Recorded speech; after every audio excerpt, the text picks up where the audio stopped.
Hey everybody, welcome back to Bellwether Fields. 2021 has not gone as we had hoped it would go in terms of making our videos. We got into this a little bit in our last video. Like a lot of people, this has been a lot of change and a lot of disruption in their lives in general. And with us, we've had so many transitions in the last 2 years between, you know, moving from DC to here unexpectedly, and then having to live in our construction zone while we finished it, while trying to film it, and then getting pregnant, and then being pregnant, and then her not being able to work on the house and having me finish everything. And then, you know, having our young son here and trying to raise him and all the challenges that come along with that. We're definitely not complaining about it. It's been an amazing year for us, having young Tyke here with us. But it just means that we've had to put some things to the back burner, and unfortunately making our videos has been one of those things. But I would feel completely terrible and remiss if I didn't finish the house videos from this year before the year was over. So I wanted to make sure I made a push to get this done. And for 2022, we do have a lot of exciting projects on the schedule. And we're going to be doing some exciting things here on the property, and we're definitely going to share all of those with you. And we hope to get into a more regular posting schedule with our videos, for sure. We hope you guys had a really good year, as much as anyone can have a good year in 2021, and that you had a really good Christmas or holiday, and that you're gonna have a happy new year, and we'll see you in 2022. So here's the rest of our house finishing video. I hope you enjoy it. Good job, Ty. Yeah. So I know it's been a while. The projects that we left off with, that we still had to finish before we kind of got our phase one house project done. I had to finish the lime wash in the hallway over there. I had run into some problems. I had a big lump of spackle that I didn't catch when I did the first coat of paint, and I had to do that over again, and I'll show you what that was like. I had to redo the plaster upstairs, so I had to reapply that. I had to make sure everything was safe before I finished that project. And I took it upon myself to do the countertops one more time. I wasn't very happy with the finish that I got. I'll explain in the video what happened with that. Make sure you watch the video all the way through. We're gonna show you how everything turned out. There's our little bit of extra mud. It runs the entire length here. And I'm gonna take this, and let's see if we can get this off. This is like the grand plan, like, oh, okay, I'm just gonna sand this off. It's gonna work perfectly, and then I'll just be able to prime and repaint it. I don't know about that. I kind of hoping this works, so fingers crossed.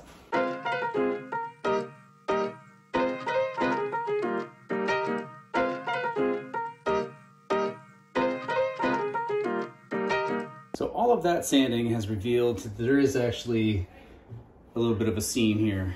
All that mud wasn't really obscuring it. I mean, I can still see it over here. So I was definitely gonna have to do at least this. So I'm gonna go ahead and spackle it, and then we'll go ahead and sand it and see where we're at. Hopefully we're at a place where we can, you know, prime it and then just repaint this wall.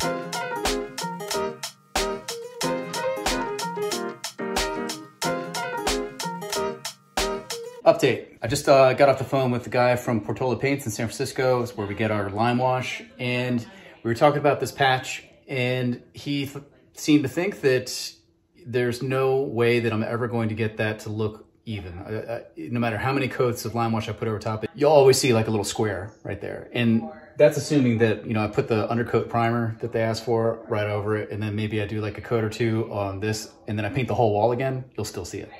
So what I'm gonna have to do is I'm gonna have to get more primer, and I'm going to have to start over from scratch and paint the entire wall, and just do it all over again, which is what I'm gonna have to do. Here I need to explain what happened, because we need to give Portola Paint some props here. I had left the remaining primer that I had, and it would have been enough to do the job. I left it in the shed, and I forgot about it, and it froze. We were having some pretty intense cold snaps last year. This is like when Texas was freezing and the middle of the country was just super brutally cold. And so I ordered more paint from Portola, and they trucked it out, and it froze on the way, and it was no good. It just looked like this like super thick goop that had just congealed and just wasn't usable. So I got back on the phone with Portola, and I was really bummed because it didn't look like I was going to finish the project, and I had a little freak out. And they were awesome, awesome. They agreed that, well, we'll take a chance on another quart, and this time we're going to fly it out. And they went 50-50 on the shipping costs with me. And it just really went the extra mile. And I just want to say thank you to them and let everybody know how awesome this company is.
Okay, so this is the part of the plaster wall that we need to fix. This is where we took out all the metal lath. Sparks are flying out from here, just out into the room. So I got to put this back and get it back to a plastered, painted state. What I'm going to start with, I have a sheet of diamond metal lath. I'm going to show you in a second. I'm going to cut that to size and just screw it in. I've got little washers I'm going to use to just hold everything in place. That is actually something I got from YouTube. A YouTube commenter said that probably like a year and a half ago. So do listen to those comments. It's great. So I'm going to do that. And then we're just going to sit with it for a little bit, probably the rest of the week, just to make sure that there's no more sparks coming out.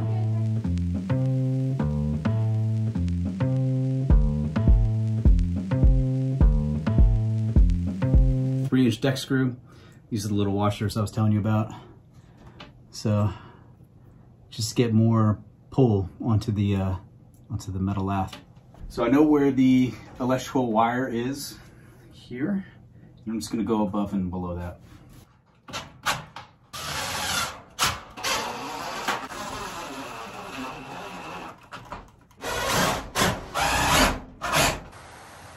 And just look at this lovely Virginia weather. We've got a little bit of snow mixed with a little bit of ice, with a little bit of rain.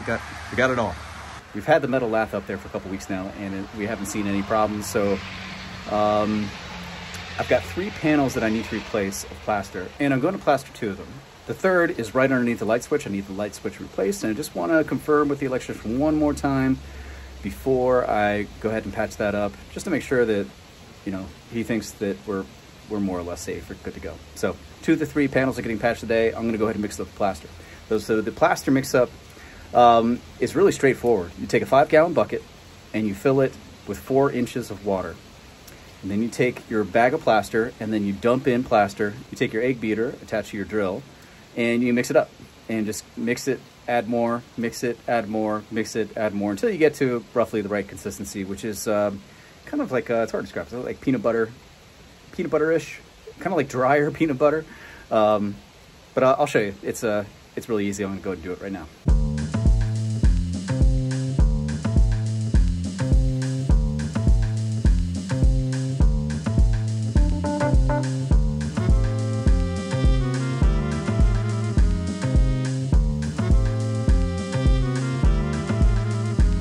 So here's the plaster. So this is it's consistency where if you hold it up and you drop it down to the bucket, it's not going to leave too much on your fingers, right? So this is a little bit more wet than I would typically have it because I'm trying to patch and make things as seamless as I can get them. I think that softer might be a little bit easier, but we'll see. I can always add more powder. It gets really tricky when you've added too much powder and then you have to add a little bit of water and then, oh, that's too much water, and then it's just kind of a big pain. So you try to get it, if you're gonna err on one side, err on the side of just a little too wet.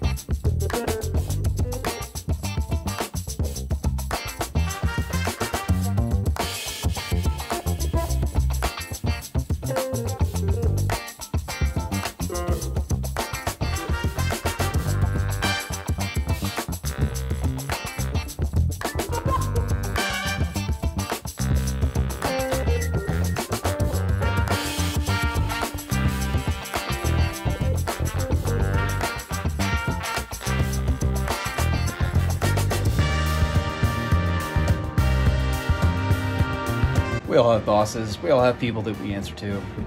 This is my boss today. She's carefully overseeing all of my plaster work. She's like, that's not good enough. Blend it in better. And I'm like, okay, God, all right, Mango, jeez. All right, so what are we doing here? We are just smoothing plaster onto the lath. And don't worry, it's gonna look good. Almost virtually, no matter what you do, it's gonna look cool. Leave trowel marks on there, that's gonna look cool later. Like, make it smooth as glass, that's gonna look cool later. It's all gonna be good. Some things you want to watch out for. You want it to be, like, how do you know when it's as thick as you'd like it to be? Or how thick should you make the coat? Well, it needs to be thick enough to cover up this lath. When it's thin, you can see the honeycomb pattern of the lath underneath of it. That doesn't look great. So you just want it to be thick enough. So in some places I have to keep adding and adding and adding until it's thick enough to not see the lath underneath the plaster. But the actual technique is very simple. Just gonna get some plaster on your trowel, smear it onto the lath. It's very self-sticky, it wants to stick to itself, so it just takes a little finagling.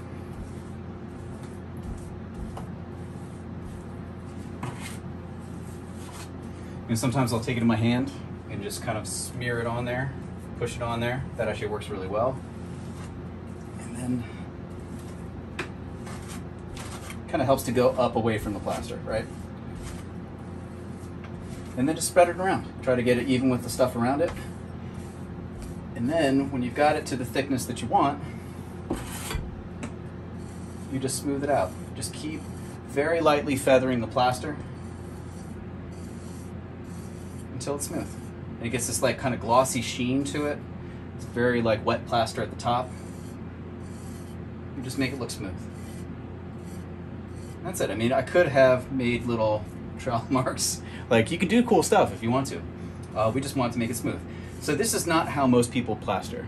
Most people will plaster with like a much more wet plaster.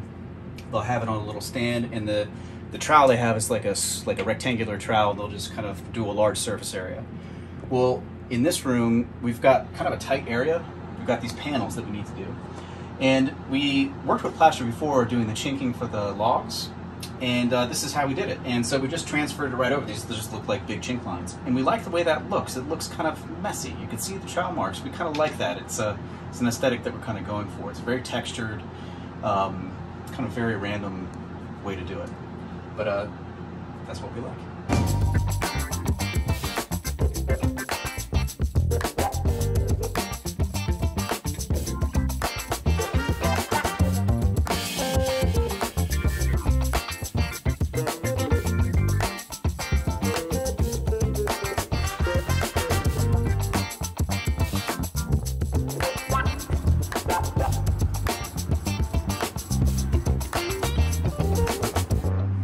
So what I did different this time than from last time is that last time I had still like a little bit of metal that I couldn't reach of the lath.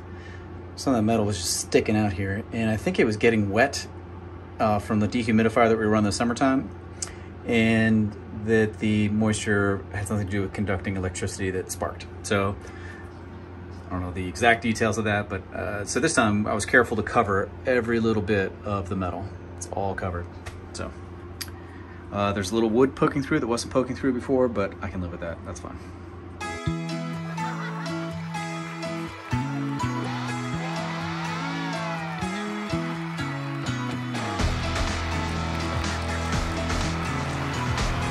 All right, it's been probably about 10 days since I did that first plaster panel patch job right here. And I finally got the switch changed here. And I talked to the electrician. He said that there's nothing really that we should look out for, or there's no reason to keep this open. So I'm gonna go ahead and close it up today, and we'll get this plaster wall finished. So to get to the first level done, we're not gonna have the paint on this. The plaster today is gonna have to cure, but that's okay. The painting's really not that hard. It's lime wash and it's white. It's really easy and kind of a pleasure to work with. So I'm not too broken up about it, but it will be nice to have the plaster part done.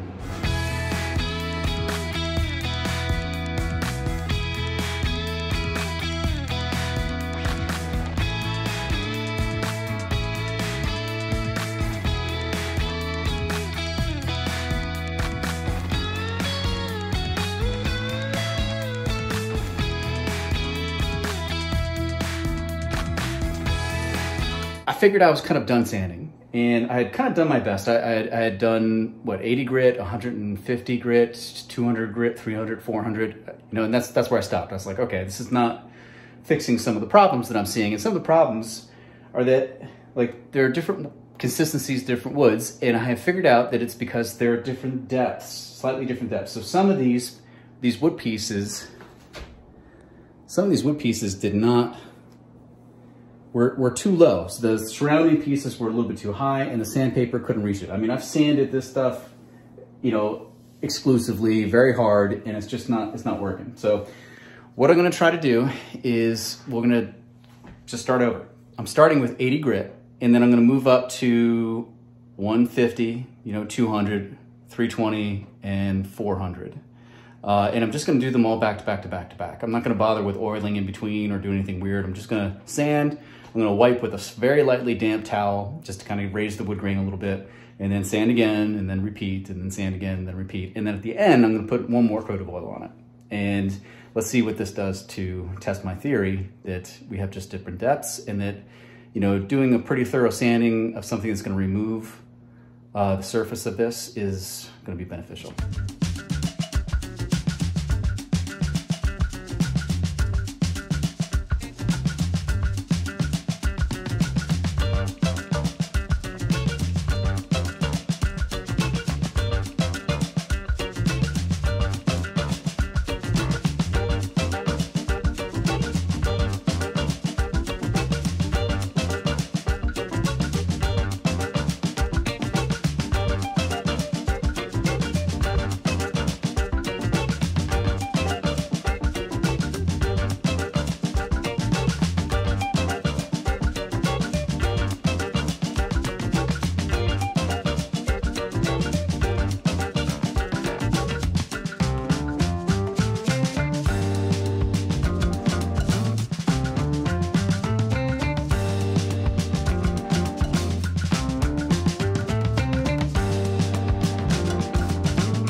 Here we are, 9 months later, and we are very happy with this. So here's the product that we use. This is a furniture finishing product. It is tung oil. It is mixed with lemongrass and a couple other kind of natural ingredients.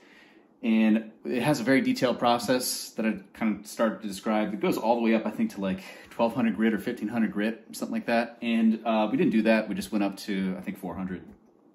And it turned out great. So I was right. It just really needed like a rougher sand to kind of get all the little crevasses. smoothed out, and it's not perfect. It's like 95% better. And I know that at some point I'm going to do this again. I'm going to refinish these countertops. It's going to get all marred up and scratched, and it's just going to need to be refinished. So on the next pass, it's all going to come out. And but I'm still very happy with it. I think it turned out great.